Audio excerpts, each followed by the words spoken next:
Quand nous étions élèves, l'école était une institution avec des règles de conduite. Et la première règle d'une école digne de ce nom était la discipline. On ne badinait pas avec la discipline, parce que la discipline ne se marchande pas.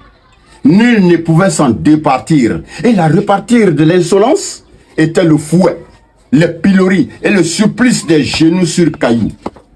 Parfois, l'institutrice inspirée tirait les oreilles du cancre bleu avant de les percer avec ses ongles de tigresse.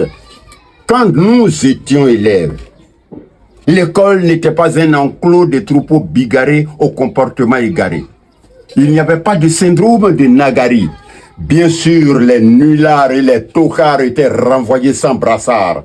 Les impolis et autres colis encombrants étaient traités comme des déchets toxiques. Ils étaient vite éjectés du système, comme on éjecte le pus de la gangrène, comme on éjecte le verre du fruit. Quand j'étais élève, le maître était craint parce qu'il avait du cran et de l'autorité.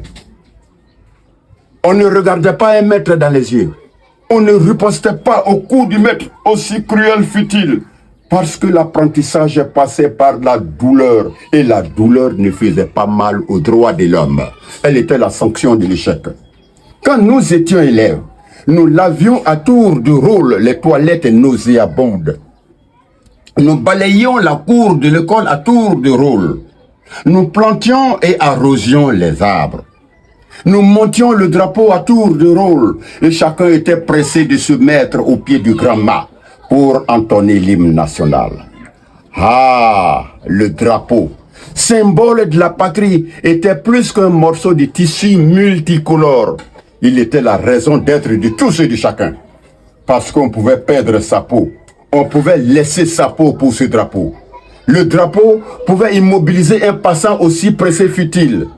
Même les morts intimaient à leur cortège de faire allégeance au drapeau avant de poursuivre leur ultime voyage. C'était un héritage.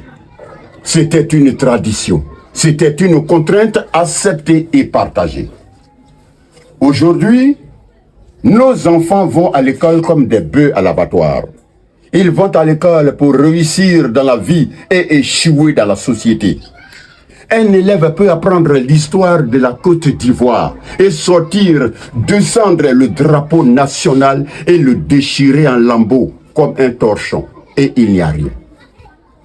Un élève peut insulter, menacer son enseignant et le pourchasser comme un rat jusqu'à son dernier retranchement. Et il n'y a rien. Il peut même dire son amertume à la télévision nationale avec des thèmes qui défient l'autorité et le bon sens. Pour un oui ou pour un non, un groupuscule d'élèves peut tenir tête à leurs enseignants et à l'administration et faire fermer toute une école pendant des mois. Et il n'y a rien. Pendant ce temps, les institutions en charge de l'éducation de la République fonctionnent bien. L'orthodoxie tant clamée dans les politiques sonne faux. La rigueur des premiers acteurs ne vaut même pas la raideur d'inflexibles. Dans les discours, on joue à l'autruche. On maquille la plaie.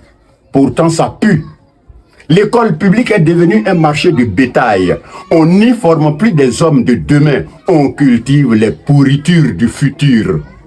Le droit des enfants n'est pas un droit plaisantin, mais certains passages sont un peu trop taquins et enfantins. Ce baratin qui déifie nos diablotés sur l'autel de la bêtise est devenu la hantise du monde civilisé. Et le monde civilisé, c'est celui dans lequel l'enfant peut tutoyer son père avant de lui claquer la porte au nez, au nom de sa puberté. Le monde civilisé, c'est celui dans lequel l'enfant peut menacer sa mère en citant la linéa de la liberté au nom de ses 18 ans. Mais gare à mon fils. Aujourd'hui, l'école est devenue un bazar de tard. Notre retard est en fermentation à l'école. Les prémices de nos échecs futurs sont à l'école. Nos enfants sont devenus des enfants de cœur de paroisse politique et politicienne. Un élève peut donner un ultimatum à son enseignant et marcher sur les pieds du conseil de discipline. À qui la faute? La faute nous incombe tous. La faute est à la démocratie et à tous ces concepts qui font de l'enfant un bien doté de droits maladroits. La faute est à l'enseignant qui donne le cours en faisant la cour à la coquine morveuse de la première table. La faute est au professeur qui trinque à la table de la lanterne rouge de la classe et est prêt à sacrifier 5 points. Oui, 5 points pour labourer le bas-fond de la puchelle en dentelle. La faute est aux parents insouciants qui n'ont aucun plan pour leurs enfants. La faute est aux dirigeants qui manquent de fermeté pour valider leur autorité. Notre école est une vaste cour de récréation. Malheureusement, il n'y a pas de carillonneur pour sonner la fin de la pagaille. Demain, oui, demain, nous serons dirigés par d'impénitents voyous, diplômés sans aucune fibre patriotique, parce qu'ils n'ont jamais été programmés pour être des responsables.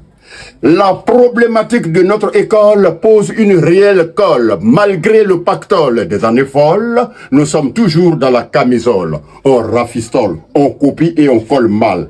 On décolle comme on bricole sans user des bémols. Notre école ne fait plus école. Je vous remercie.